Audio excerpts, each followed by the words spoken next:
Black Hills Information Security, the leaders in penetration testing and active defense. Email consulting@blackhillsinfosec.com to request a quote today. Threat Connect is the industry's most widely adopted threat intelligence platform, built to unite the people, processes, and technologies across your security team, your organization, and your entire ecosystem of partners. Threat Connect's threat intelligence platform enables your team to collaborate, analyze, and make sense of threat data all in one place. Empower your team towards fast and efficient analysis that leads to decisive action. Transform your entire threat detection and response program today.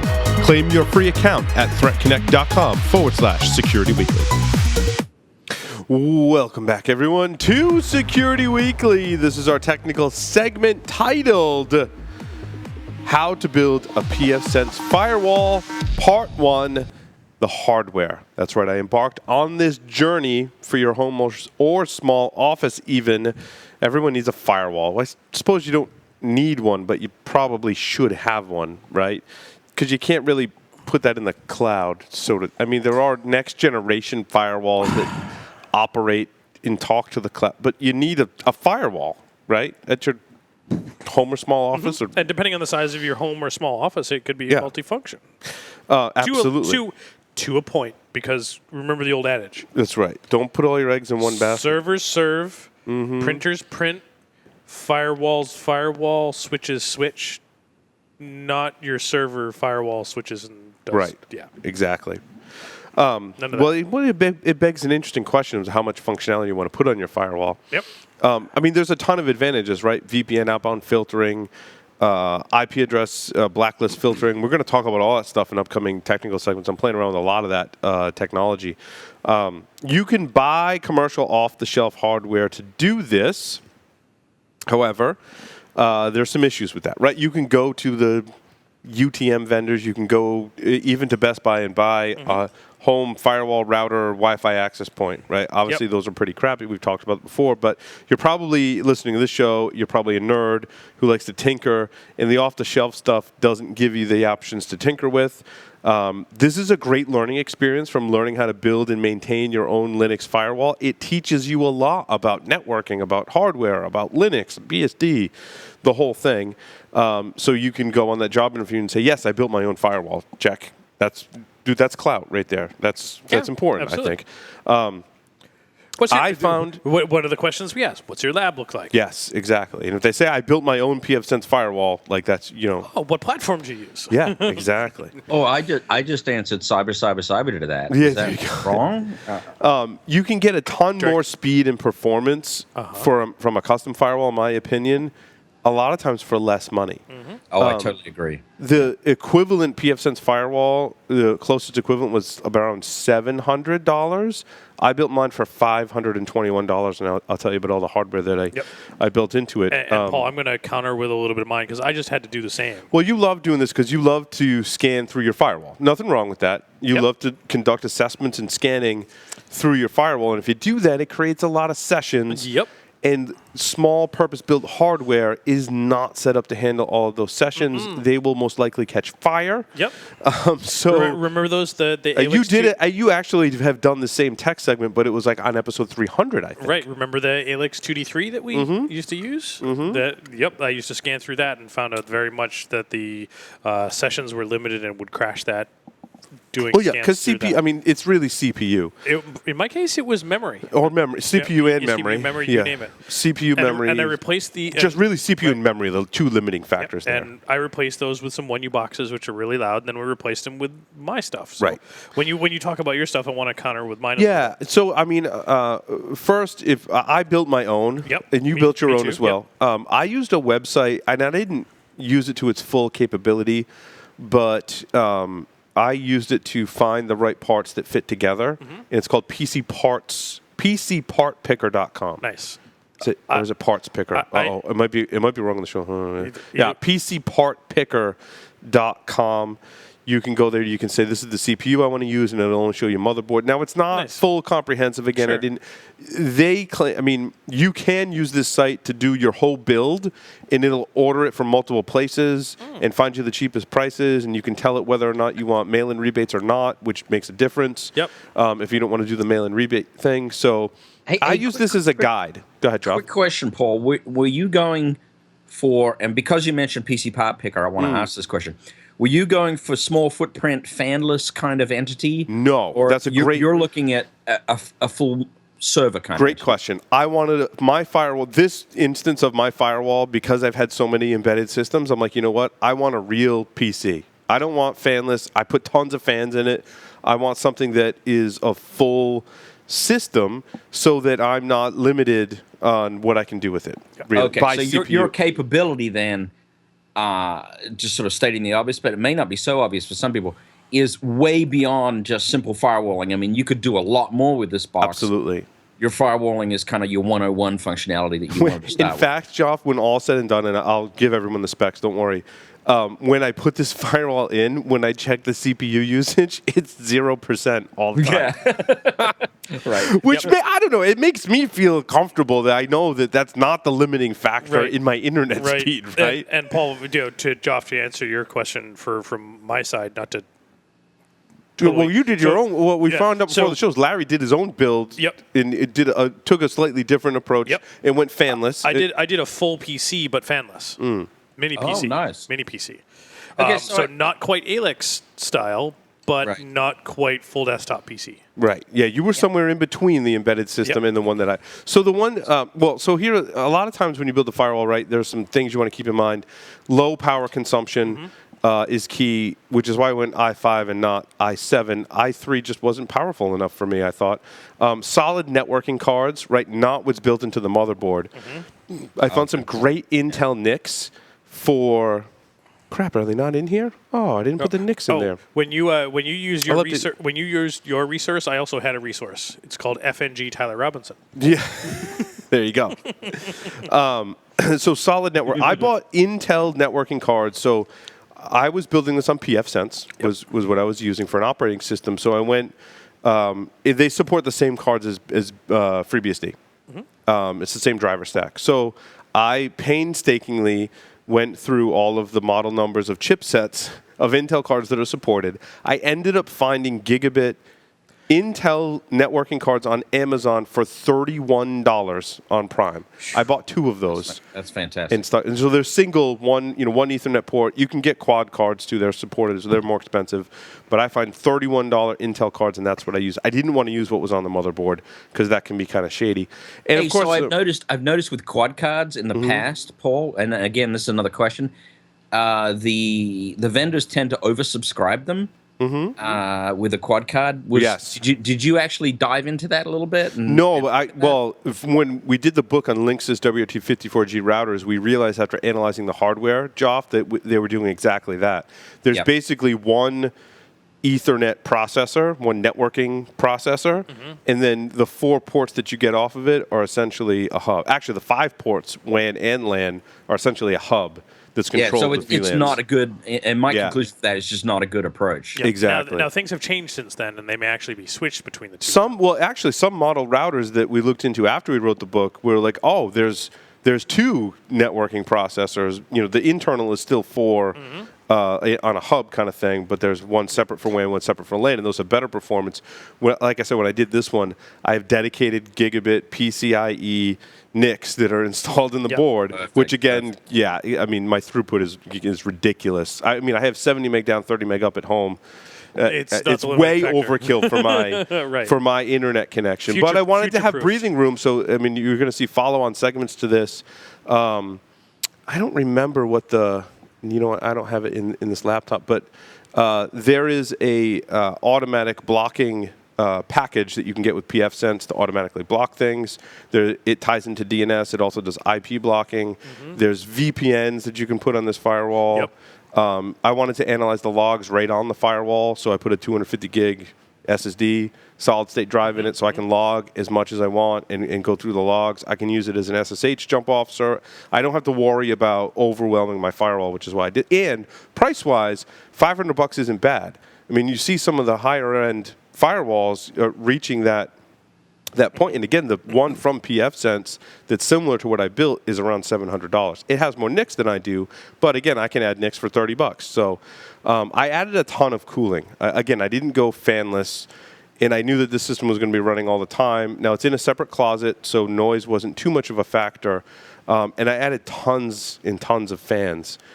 In fact, I forgot to list the fans out on here, too. The fans I bought were, and I'll update the show notes, the fans I bought were $8 a piece. And they were 3.5 millimeter. They're about yay big fans. They glow red, and they're $8. They're from Cooler Master as well. And I just filled up all. The case I bought came with 2 fans, and I think I bought only 2 additional fans fit in, because my CPU cooler actually stuck up so high that the fan they had on the side of the case, it wouldn't fit.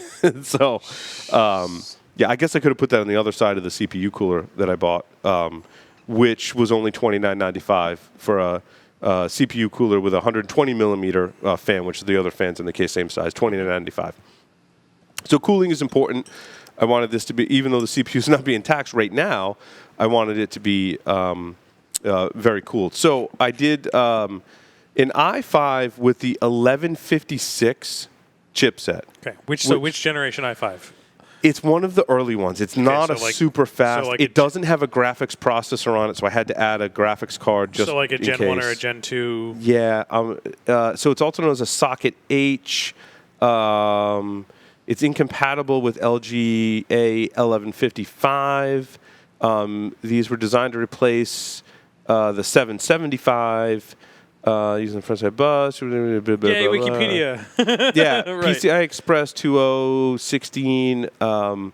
I mean, it's not the It's not the latest 4th gen i5. it's not the greatest i5 socket. It's not the latest thing. In fact, it doesn't support DDR4 memory, just DDR3. Yep. So I went like early on quad core i5 processor with that 1156 chipset, which price-wise was very reasonably priced. Again, this whole build was $521. So I put 16 gigs of RAM in it, a Samsung 250 gig SATA 3 drive. The case was $48.95, also from Cooler Master. It was an N200. It was a mini tower case, which fit in my rack pretty nicely. And that was $48.95. That's a great case. I love the Cooler Master cases. Those are awesome It's cases. my third Cooler good Master cases. case. They're awesome. I mean, we have one of the builds here that processes audio and video for the show, which is a much, much higher CPU and RAM than this Sure. build. And it looks like a mini refrigerator, right? But all the things on it are mesh, and there's tons of fans. It's awesome. That one case was only like $80 too. So yeah, so that was my build. Again, I did 16 gigs of RAM, G-Skill rip saws, DDR3 6499. The Core i5 processors with the 1156 chipset on them, I got for $60, dude. You can get a processor for a quad core i5 for $60. That's pretty good. Now That's again, I'm buying early on in the stage, but I have a ton of CPU. Like I said, the CPU is not working hard at all on my build, giving me the flexibility to add automatic blocking from Blacklist, to add VPN, to add logging. I can add Snort as a package to the PfSense build as well. So there's a lot of great functionality. I can create as many firewall rules as I want, right? The processing is going to be there to support all of it. So that was my build. One comment, quick comment, Paul. Your approach, as opposed to the fanless, lower end kind of hardware approach, it gives you the advantage of better I/O throughput. Not only from network perspective, but it gives you the advantage of better I/O throughput from the disk perspective. One of the things that I ran into as I wanted to scale up the functionality of my build, which was on Socris hardware, soon to be... I have one of those devices as well as my DNS DHCP server, which we'll get there. I'm going to talk. soon to be... I won't draw this out too much, but soon to be a Netgate hardware.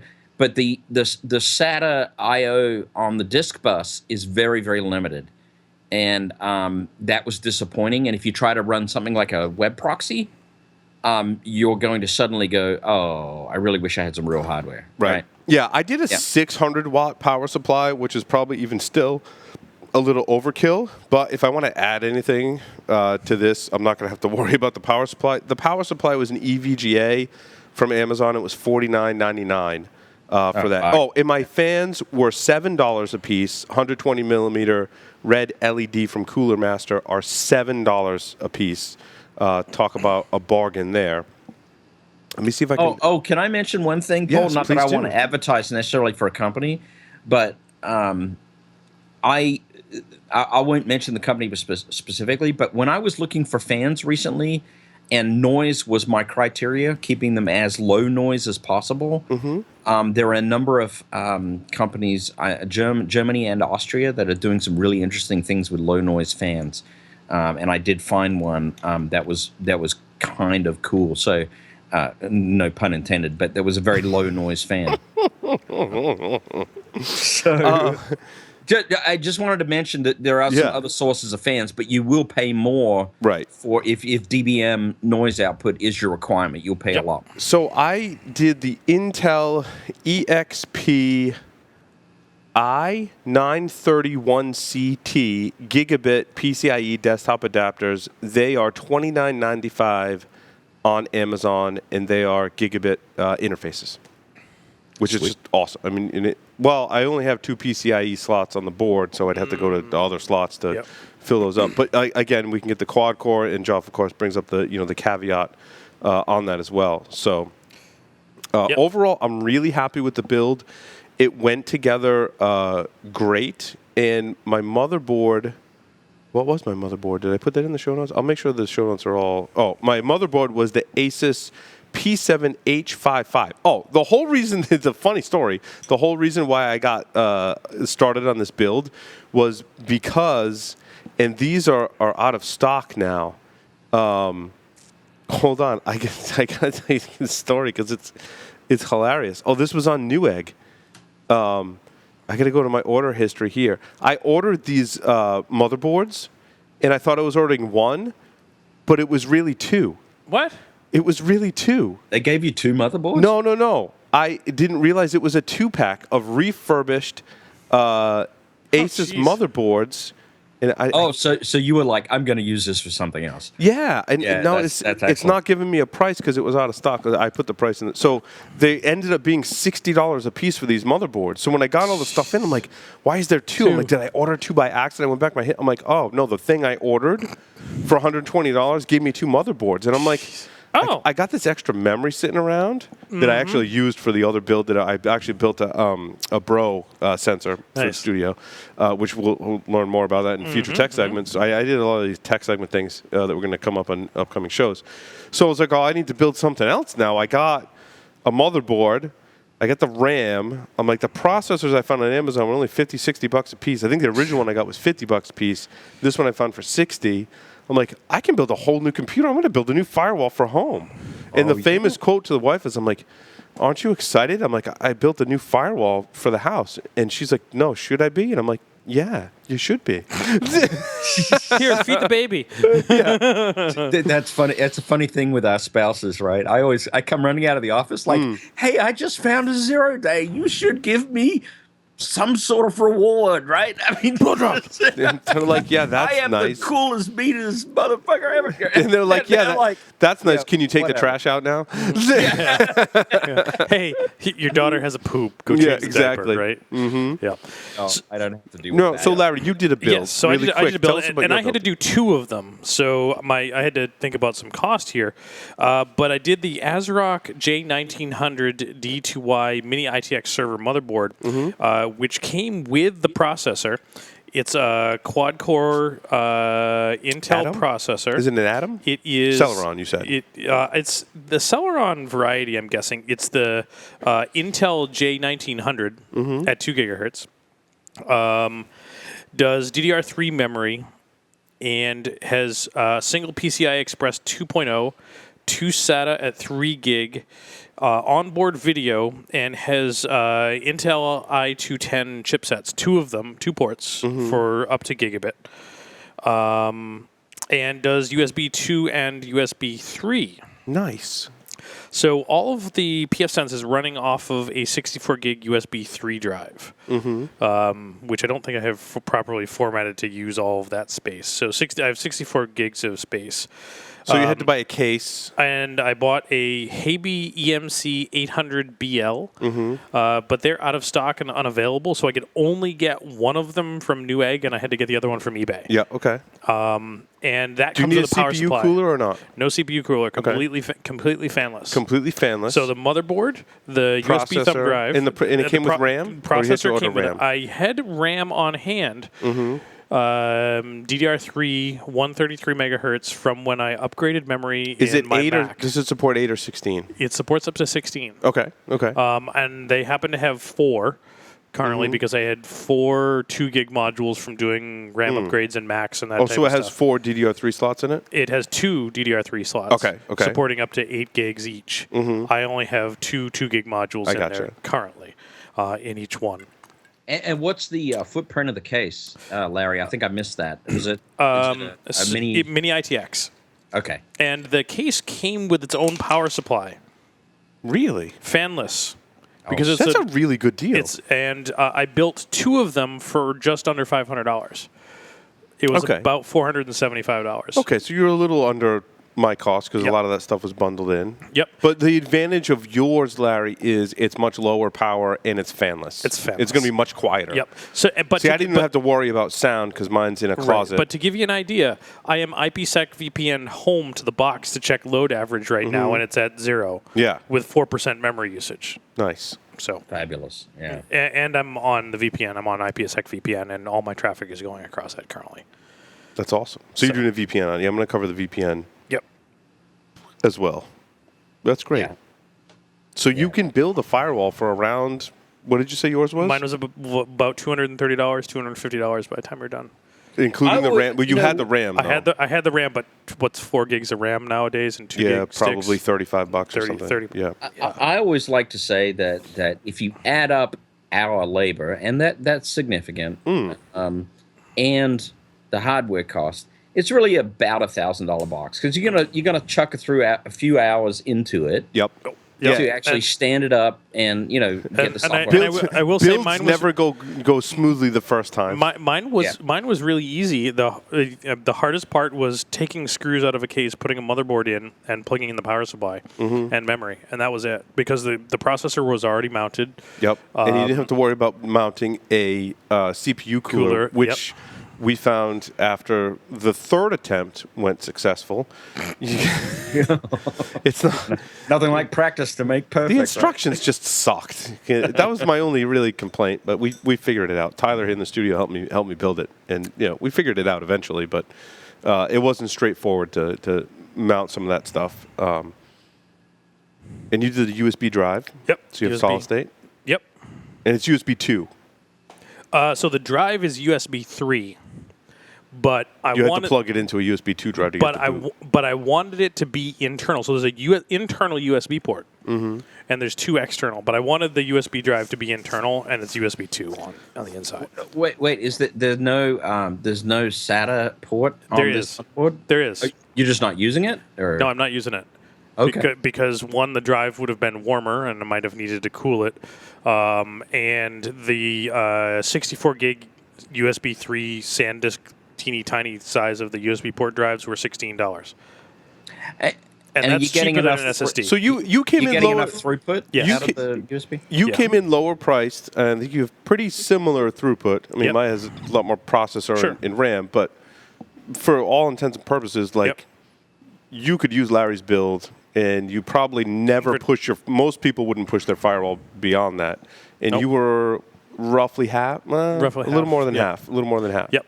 So you can definitely, and I tell you what, if you look at some of the new Linksys, Asus, or TP-Link wireless routers that do this functionality, they're $300. Yeah. So If you were to add a wireless card to that, though, it would jack up the I price was a gonna little say, bit. Yep. Yeah. extra functionality Yeah, there. same But with you yours. could build in a Yep. if it didn't have to do routing in and access point together, you could certainly use your build for an access point or a firewall. Yep, absolutely. Now, the trick that I would have to do, I'd have to find PCI Express, wireless adapter, or USB. I gotcha. Right.